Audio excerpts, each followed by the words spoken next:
Go. We are here today with the one and only Pablo Picasso. Today, he will be telling us about his artworks and history. Mr. Picasso, tell us some important biographical information about yourself.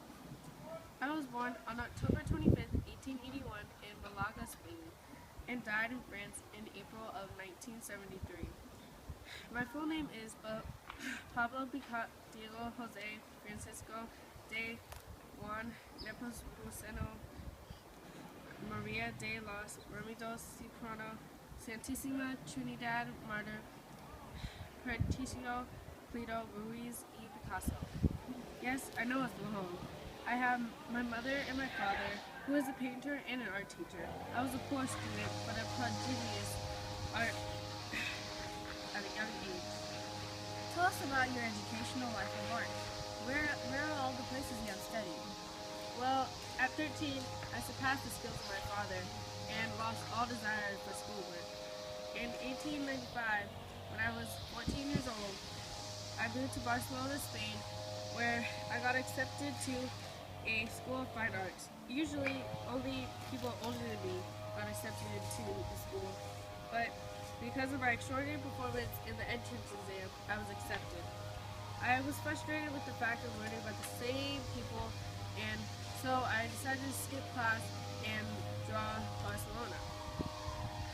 In 1897, when I was 16, I moved to Madrid to attend a Royal Academic of San Fernando. Unfortunately, the same type of techniques were taught here, so I skipped class and painted what I observed: gypsies, beggars, and prostitutes, and many other things. Okay, can you tell us about your new types of art and innovations you created? I'll start by telling you about my blue period, but basically I painted everything in blue. It was caused by my depression.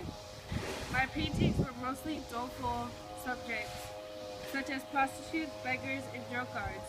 The fact that my closest friend, Carlos Casagemas, had committed suicide added up to my depression.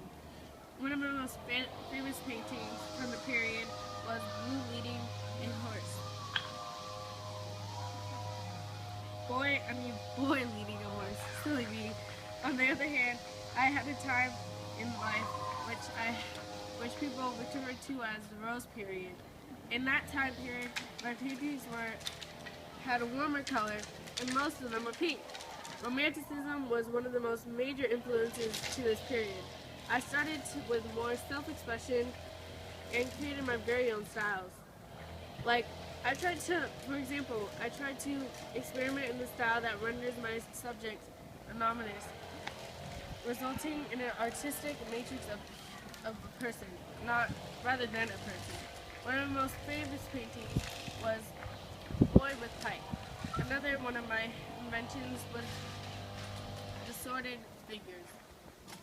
I was exposed to African sculpture, masks, and stylized figure drawings. This influenced me to paint the Mosea Avignone. Apparently, people saw this as a disruptive portrait of prostitution, which made me lose almost all my buyers. Another one of my styles is cubism. Basically, it's where I made my viewpoints of natural forms into a multi-phase surface of geometrical planes. I owe a lot to my friend George Barquet, who influenced this type of style significantly.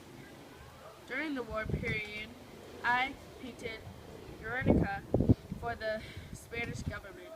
The mural, done in black and white and gray, depicts the bombing of the Spanish town of Basque by German planes. Lastly, can you tell us how you made a lasting impact on our society today? I'd be glad to.